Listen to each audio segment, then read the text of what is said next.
everyone. Hello, and welcome to the 23rd episode of When the Heart Leads. I am your host, Dr. Kate Newburgh, founder of Books of Eden Publishing, and I'm overjoyed to be with you today. If you follow this podcast, if you follow the videos, you'll notice I'm in a different location. I found a place with better internet, and it's also very pleasant out here. Um, Yeah, and it's been over a month since I have connected with you all. Um,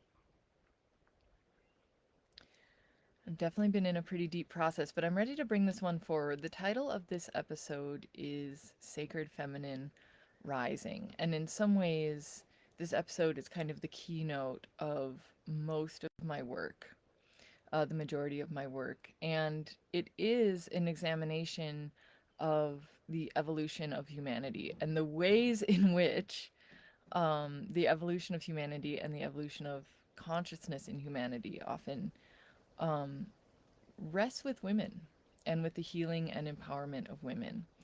And that seems like a really big topic, and it is. But what I'm hoping to do in this episode is just bring it down to some simple, actionable, practical ideas that especially women can start to tune into, orient towards. And if you're not a woman, I address that as well, and ways in which you can kind of prepare for this, the ways in which the empowerment of women is going to shift and accelerate in a lot of ways the evolution of humanity. Um, all right. So, where to begin with all of this? I think it's in the idea that women are the arbiters of who and who does not get to procreate. And I'm going to read a little bit from my first book because in many ways this is the premise, in many ways the premise of my first book, The New Eden Paradise Retold. But if we go back, we can see that in many ways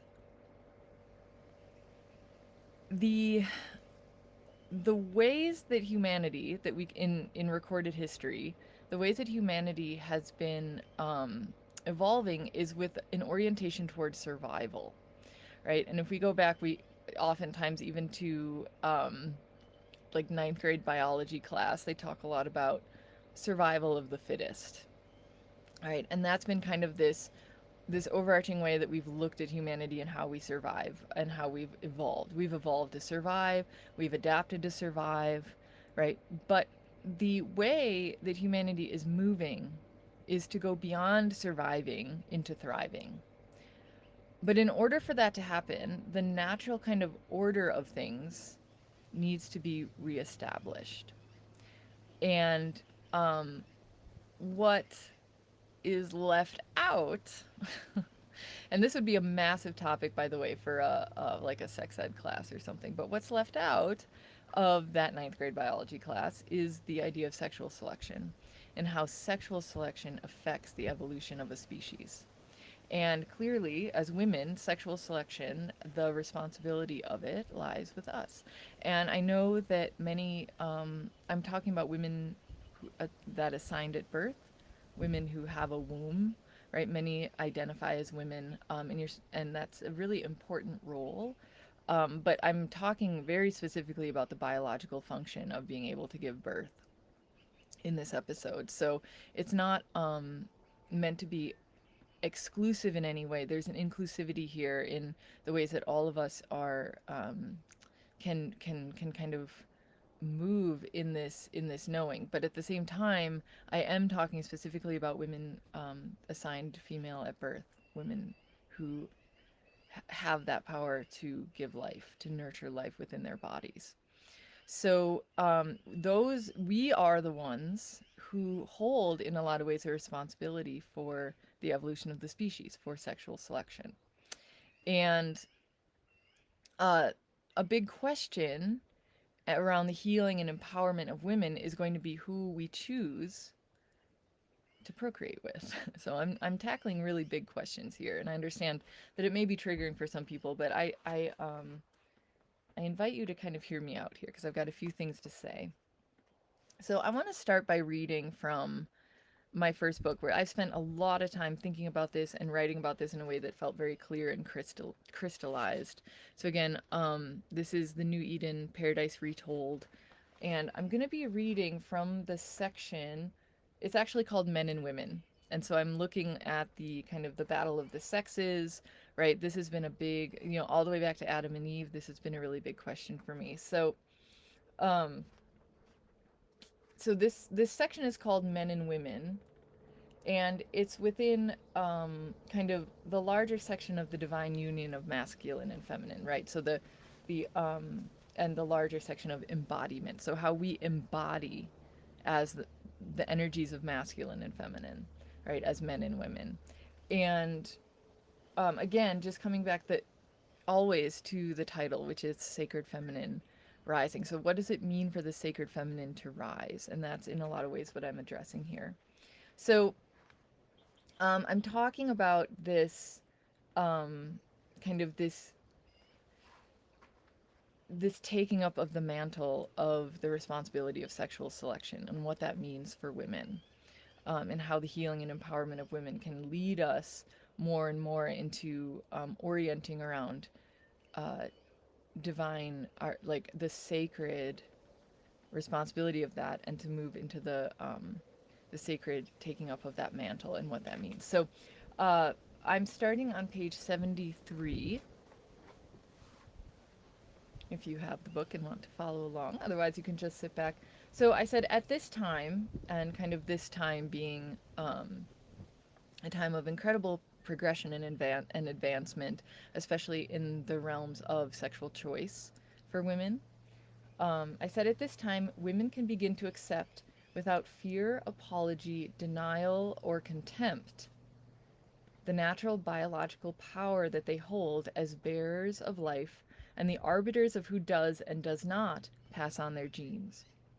So I want to just spend just one quick moment on that word contempt.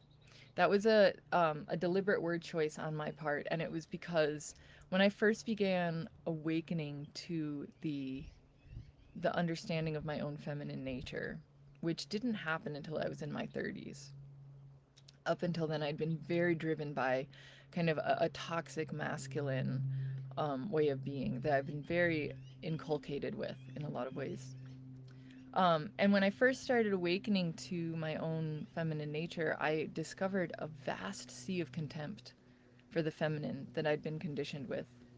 And the feminine being a way of intuition, a way of connection, a way of co-creation, a way of kind of, you could say, beyond the linear rational ways of being, right? In tapping into that heart knowing of vast interconnection that exists beyond anything our rational mind could understand, right? That has its own power and intelligence, right? But that power and intelligence often can't be understood in a linear way.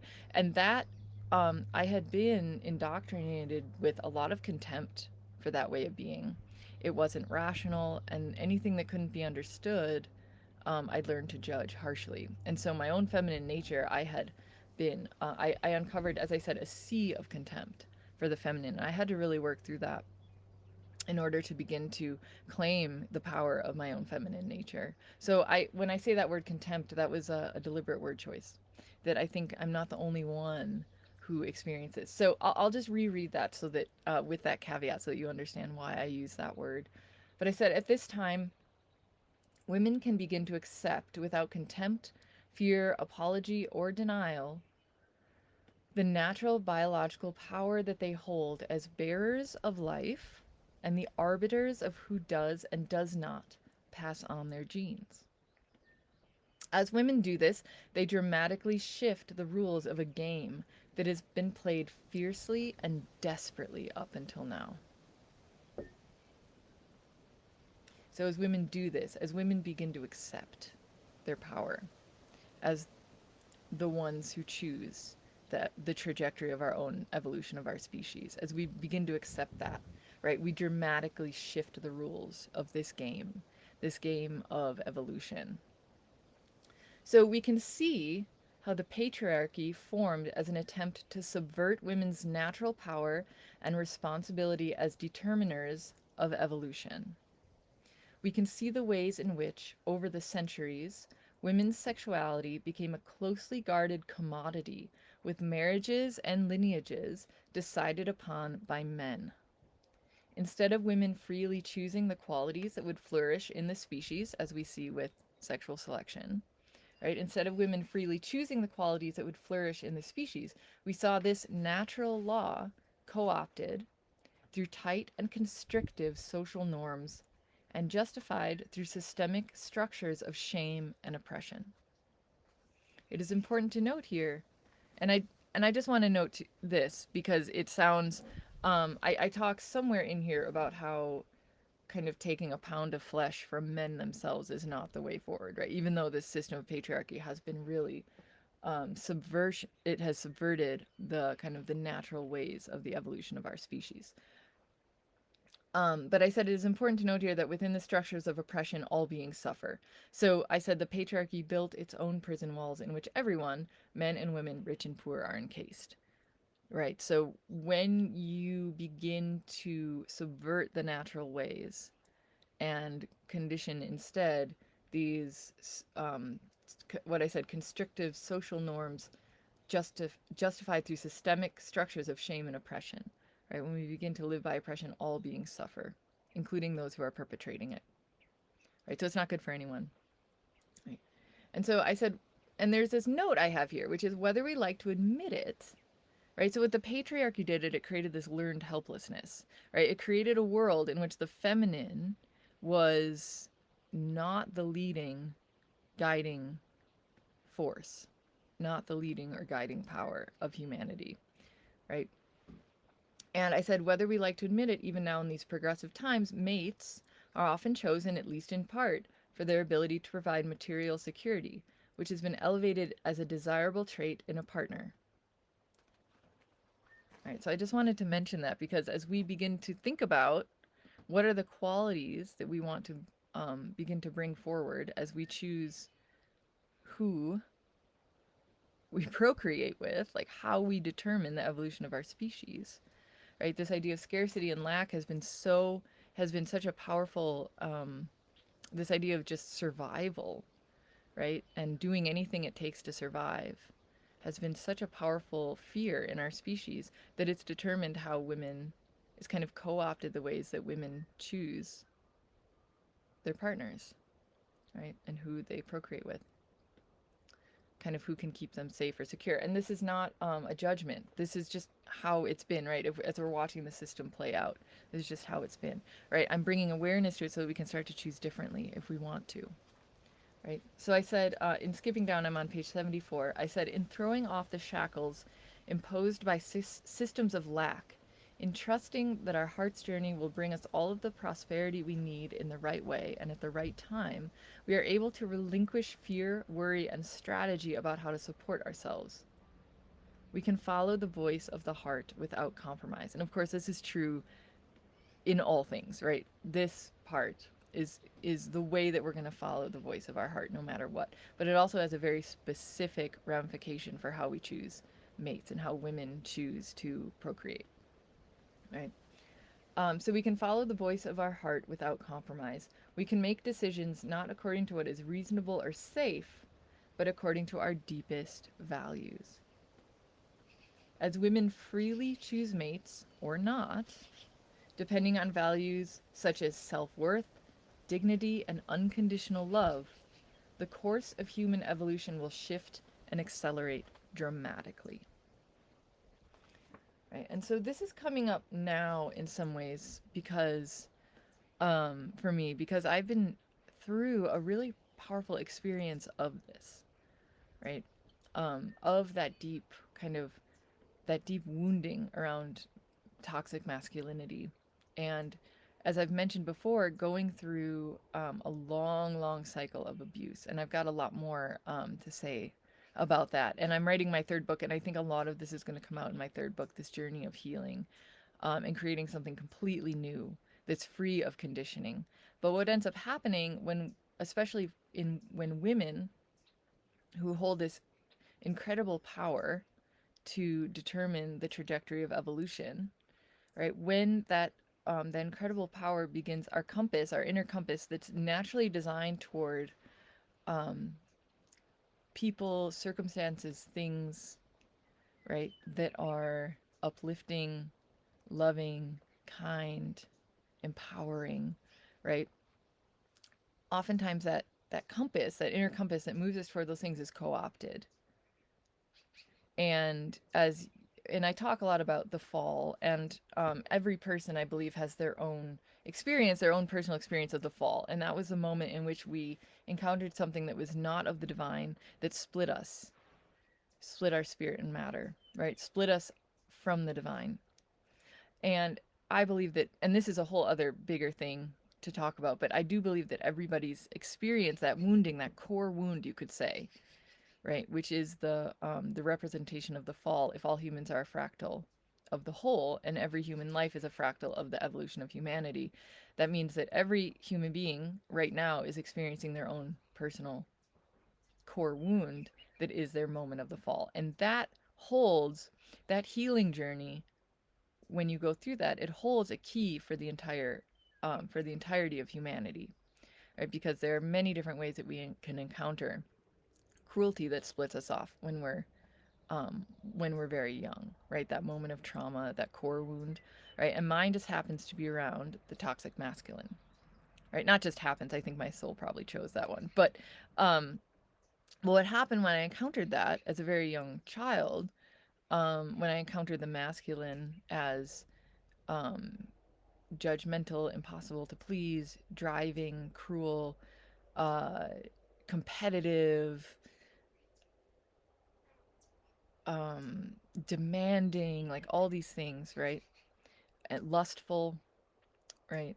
Never satiated, discontented, all these things like that I associate with the masculine,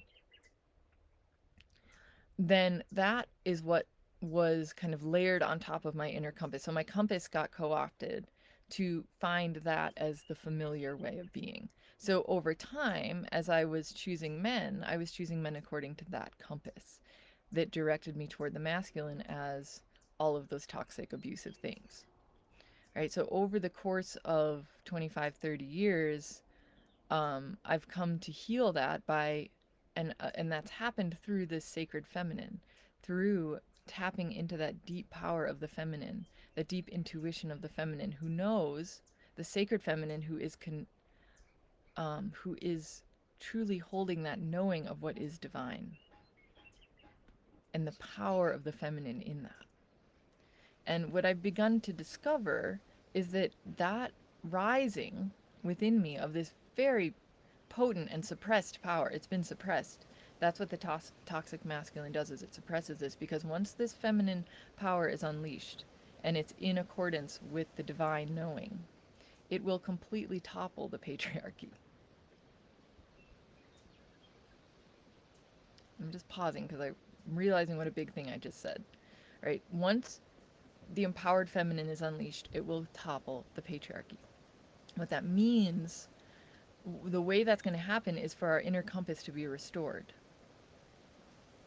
Where we begin, so the feminine is the giver of life force, the one who offers. So I've talked a lot about Lakshmi, right? And I have a whole story about Lakshmi that I love, which is that when her consort, Vishnu, is cruel to her, she recedes into the deepest, darkest ocean, and the land withers and dies. And there's no joy in the land, and there's no life force in the land. And that powerful lesson shows, because Lakshmi is the embodiment of feminine life force. It shows that when feminine life force encounters that toxic masculine, judgment, cruelty, demanding, lust, like all those things, like insatiable lust, right? All those things, it can't survive. It retreats. It's a natural expression for that feminine, sacred feminine, to retreat from those. The feminine isn't designed necessarily to engage with the masculine in a masculine way. And so when it encounters a toxic masculine, it retreats. And the ways in which that's restored, the only way that was restored in the story was when Vishnu fell to his knees in genuine remorse and called her back, and he had changed. And he understood that when approaching the feminine with judgment and cruelty, he loses everything. So there's this power in that we hold as women. We, in many ways, we hold the essence of this life force, of joy.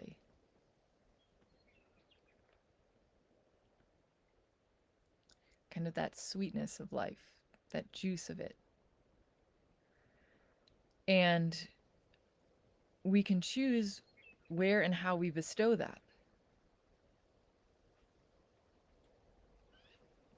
And so I'm coming now into a really simple practice that's also very difficult.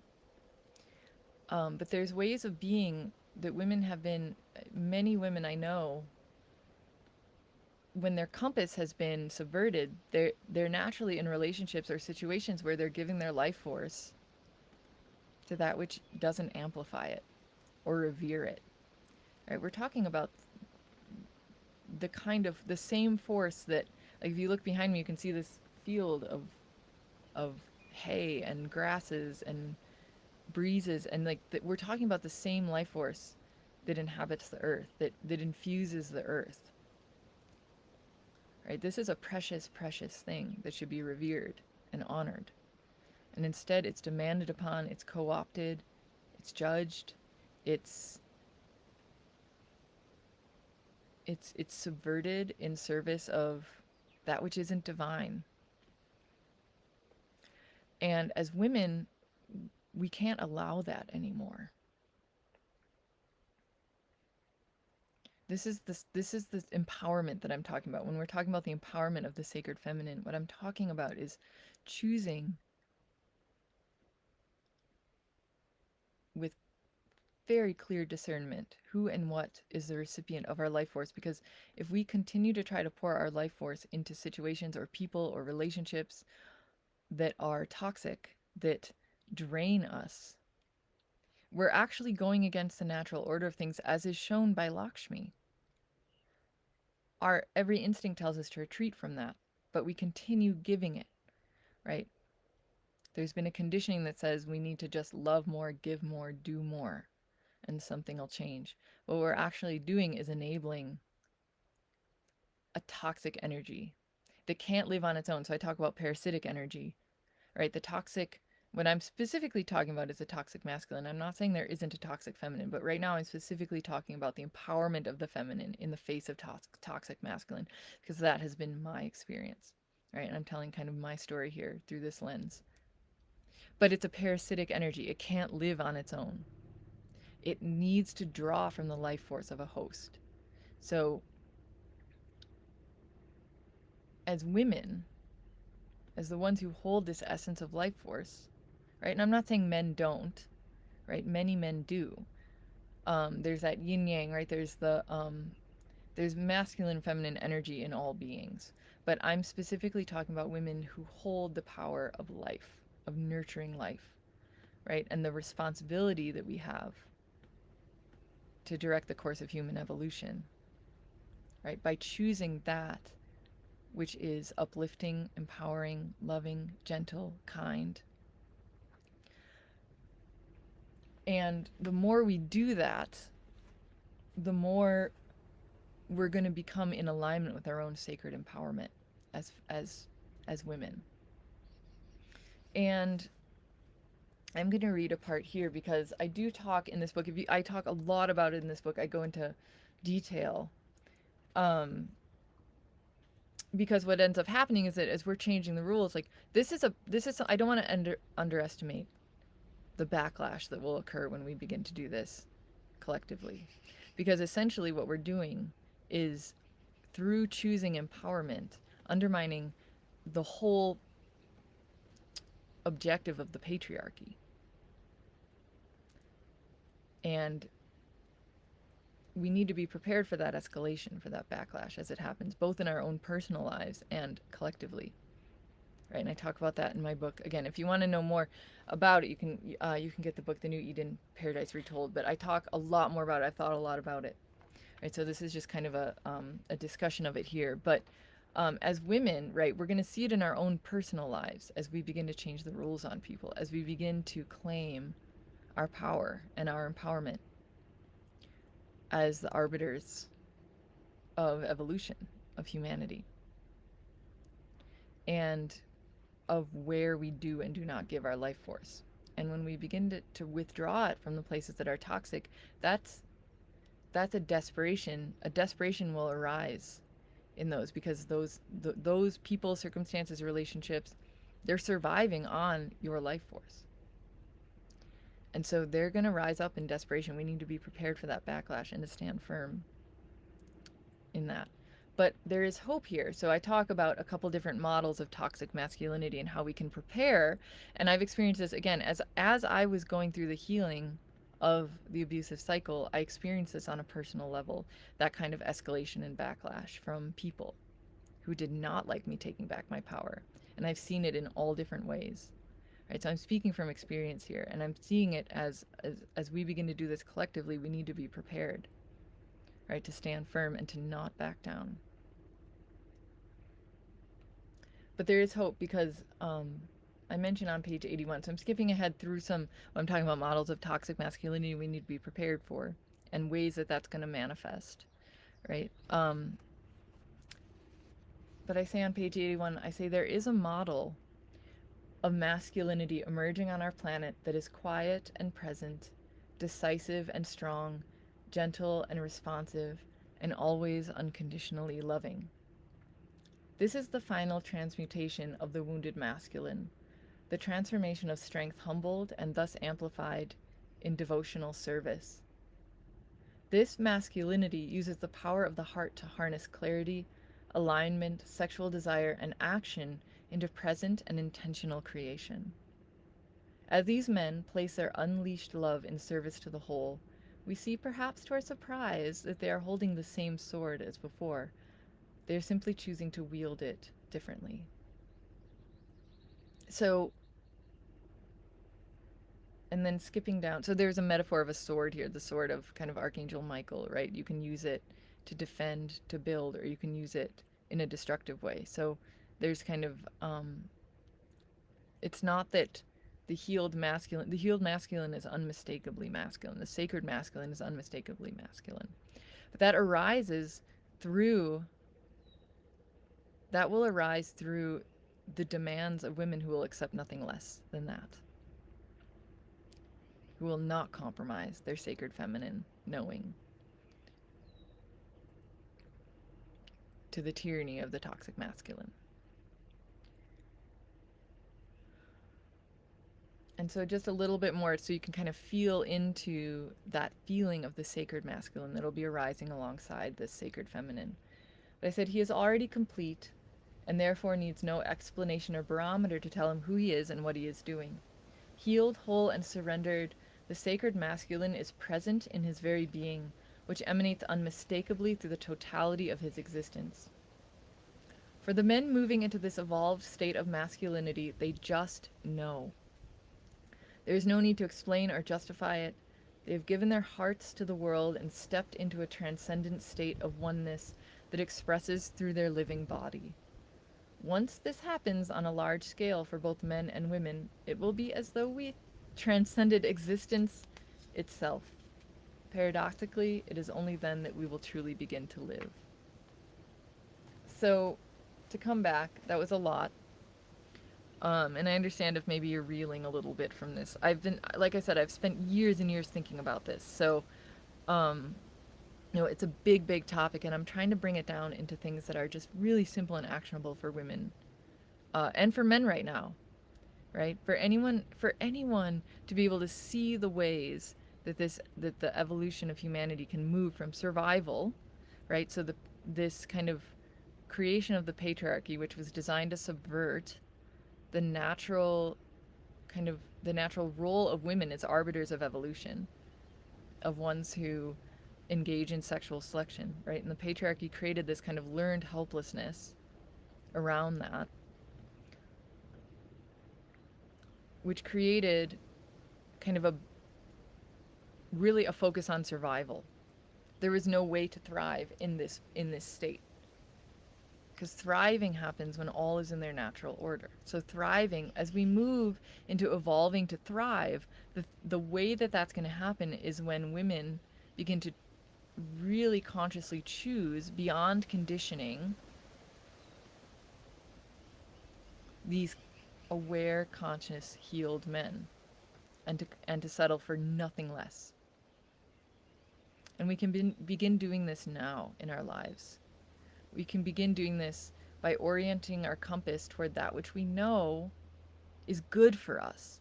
I remember this just really simple. There was a kid. He was 13, and he went on this kind of an initiation trip with a bunch of people, because he was kind of being initiated into adulthood. And the his grandpa had just such a simple thing for him. He said, "Spend your time with the people who make you feel good. Spend your time with the people who uplift you." And it's so simple. But what I'm getting at here is that no matter what our conditioning says, we can begin to move into a place where we accept nothing less than respect, kindness, presence, love, gentleness. Right? We begin to turn away unconditionally from that which is judgmental, cruel, divisive, that which would tear us down. Right? And we instinctively know those toxic energies, those insatiable, toxic, parasitic energies.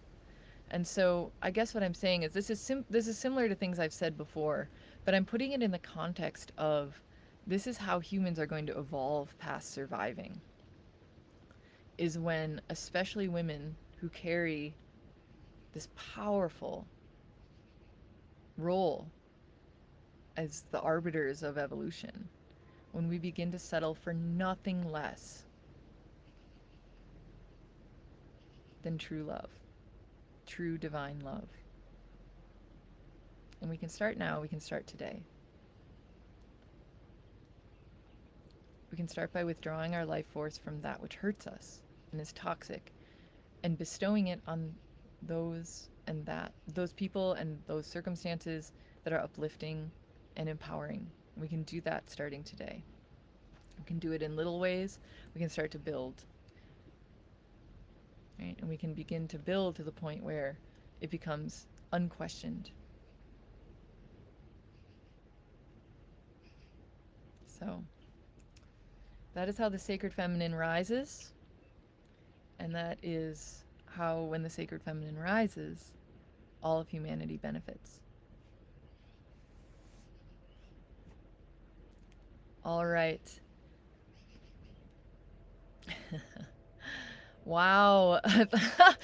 Whoa, what an episode. This has been, maybe I'll hopefully do a lighter one at some point, but man, we've been moving through some big things here. So I feel like this is all really important to name. But this has been the 23rd episode of When the Heart Leads. I'm your host, Dr. Kate Newburgh, founder of Books of Eden Publishing, author of 2 books so far: The New Eden Paradise Retold, which we dipped into today, and also Finding Home, a mystical memoir. And I am working on my 3rd book, so stay tuned for updates on that. It's been such a pleasure to connect with you across time and space. Thank you so much for tuning in. From my heart to yours. Until next time.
From my heart to yours, till next time.